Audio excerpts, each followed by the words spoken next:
2 గుడ్లు పీకేసి నా కొడుక నీ నాలుకని కత్తిరించేసి శిలువ మీద కొట్టి ఊరంతా ఊరేగిస్తాం. ముందు నీ క్రిస్టియానిటీలో మంచి ఉంది, చెడే ఉంది, అది కడుక్కోరా. నేను క్రైస్తవ సోదరులకు చెప్తున్నా, సోదరులారా, క్రిస్టియానిటీకి వ్యతిరేకంగా నేనేం మాట్లాడటం లేదు. కానీ ఈ ప్రవీణ్ అనే ఆల్బమ్ మా ప్రవక్త గురించి, మా ఇస్లాం ధర్మం గురించి మాట్లాడాడు.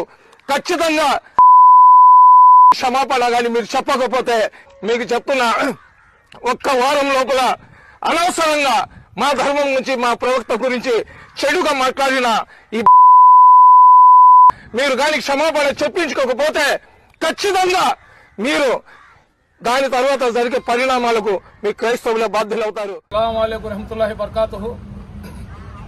క్రైస్తవ సోదరుడు, క్రైస్తవ ప్రచారకుడు ప్రవీణ్ పగడాల గారు మృతి చెందిన దానికి మా ముస్లిం సమాజం తరఫున వారికి, వాళ్ళ కుటుంబానికి ప్రగాఢ సానుభూతి తెలియజేస్తున్నాం.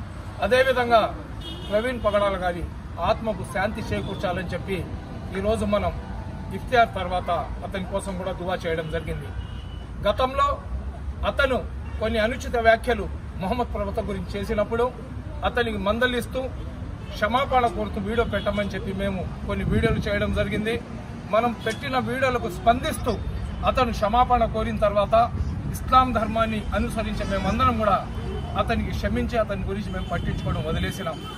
ఏదైతే రాజమండ్రి దగ్గర ప్రవీణ్ పగడాల గారు అకస్మాత్తుగా మృతి చెందారో దాని మీద రకరకాల ఊహాగానాలు వస్తున్నాయి. దీని మీద పోలీసు వాళ్ళు సమగ్రమైన విచారణ జరిపించాలా. ఒక మంచి వ్యక్తిని ఎవరైతే చంపేసి ఉంటే వాళ్ళ మీద కఠినమైన చర్యలు తీసుకోవాలా.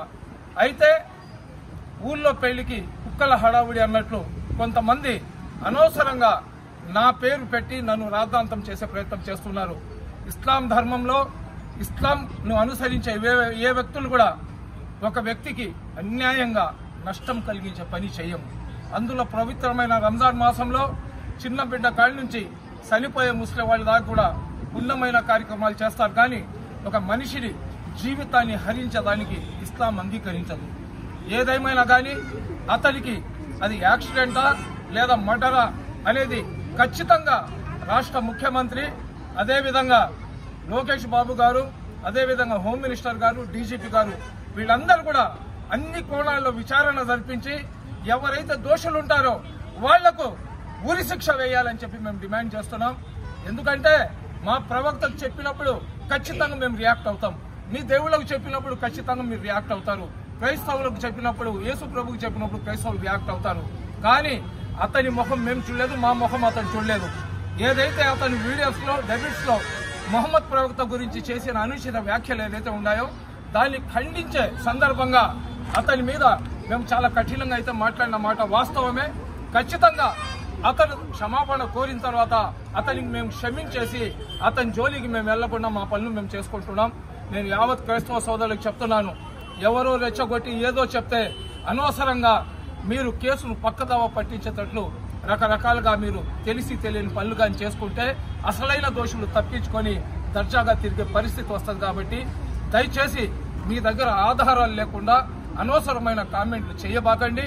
అదేవిధంగా ఎవరైతే చనిపోయినాడో అతని ఆత్మకు శాంతి కలగాలని, అదేవిధంగా వాళ్ళ కుటుంబ సభ్యులకు, వాళ్ళ బంధుమిత్రులకు అందరూ కూడా మనశ్శాంతి కలగాలని చెప్పి ప్రార్థించండి. మేము కూడా అల్లా దగ్గర అతని గురించి, వాళ్ళ కుటుంబం గురించి దువా చేస్తాం. అస్సలాము అలైకుం.